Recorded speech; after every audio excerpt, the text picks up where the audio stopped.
Hey everyone, it's Deb here from Deb's Greenhouse. And Michael from HiQ Greenhouses. And we've got today's top 5 plants, but we're going to show you 6 things that will attract hummingbirds and keep them coming back to your yard. Yeah, and why why a hummingbird is attracted to a flower is because of its position of the access for their little beaks, you know, to get in there. Oops, that's a little too close.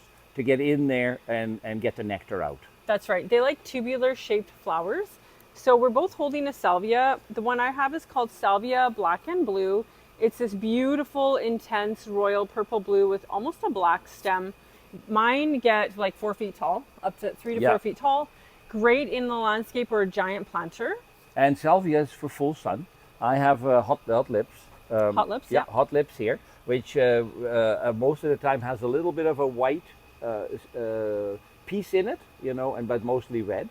And again, hot sun and hot lips also is a tall variety. Yeah, it gets at least 2 feet tall. Yep. Maybe even a little bit taller. And you know, when the flowers are done, like it starts blooming from the bottom to the top, you know, when they're almost done, please break out the flower so that you can incur more flower heads. Yeah, you'll get more blooms quicker. Yeah. We do have more salvias.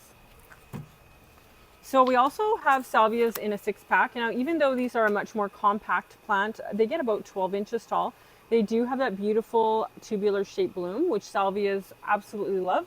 You can pop these into window boxes or mixed planters, even border edging in a flower bed. And again, this salvia likes the full sun. Yeah. Yep. Honestly, they could grow in part shade all the way to full sun. They would do all right. Yeah. If that's what you have. It's not critical that they're in full sun, but you might get more growth out of it. They'll get taller probably in full sun. They'll perform a little bit better, but you know, giving them a break either in the morning or in the afternoon will be great for salvias as well. They'll still perform great. And we have lots of colors of the 6-pack salvias, really every one that's on the market. And then if it's not a mix, then you'd have one color. So you get 6 plants of one color in the 6-pack. And we have both. We have mixed and we do have single colors. Okay.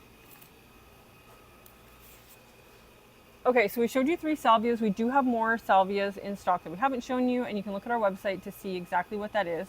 The next thing we've got that they absolutely love is Cuphea. Now this variety specifically is Vermillionaire by Proven Winners. This is going to get about 2 feet tall. We pinched these so that they would branch, and they are really starting to make a lot of new growth. This will be super bushy. I would say like at least 20 inches wide at maturity this summer. Yeah, it branches out and gets big. Yes. I put some of these in my big planter at the front door of my house, and I'm super excited to, you know, to see how big they get in that pot. And there's tons of flowers, you know, on Cuphea.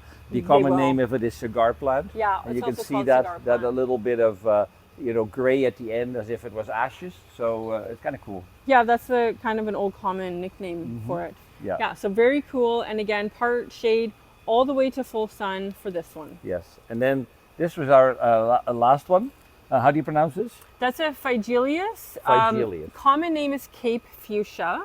It looks like a fuchsia, even though it is not a fuchsia. And you see again, you know, the tubular kind of flower that hummingbirds just love. This one's not standing out as much, but it is it is like a fuchsia, but it grows in more sun than a fuchsia. You can do again part shade all the way to full sun. Yeah, and it's a stocky, upright plant that probably gets, you know, at least 2 feet tall, and it makes an excellent landscape item. And this one's starting to flower. So it'll just make tons of flowers at the tops, and then there's no deadheading required because, you know, they just will fall off when they're done blooming. And these are a super woody stem, so a lot like an upright fuchsia. We saw these at a conference last fall in Niagara Falls at the Canadian Greenhouse Conference, and we were super impressed with the color. It is such a nice pale buttery yellow flower, very unique. Again, you could winter this indoors with like quite easily. Yeah, you could. In a sunny window. Yep. Okay, thanks for watching today's top 6 plants that attract hummingbirds to your yard. All of these are good for that part shade to full sun area in your gardens. So thanks. Great.